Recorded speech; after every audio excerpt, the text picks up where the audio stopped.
Hey guys, in this video we're going to take a look at how you can fix the calendar time to leave is grayed out or disabled on the iPhone 15 series. First, let's go back to the home screen by swiping up at the bottom of the screen. From the home screen, tap on Settings.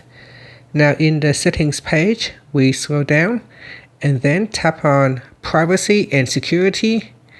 Next, tap on Location Services.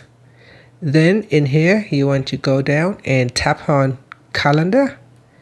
Now in here, tap on while using the app or ask next time or when I share. So I'm going to choose while using the app and make sure precise location is switched on. Now tap on the back here and then go back again until you go all the way back to Settings. Then go down and tap on Calendar. Next, we go down and tap on Default Alert Times. Now in here, you can see this time you will be able to tap on the Time to Leave toggle button to switch it on or off.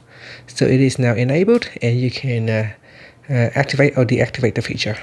And that's it. Finally, you can swipe up to go back to the home screen. Thank you for watching this video. Please like and subscribe to my channel for more videos.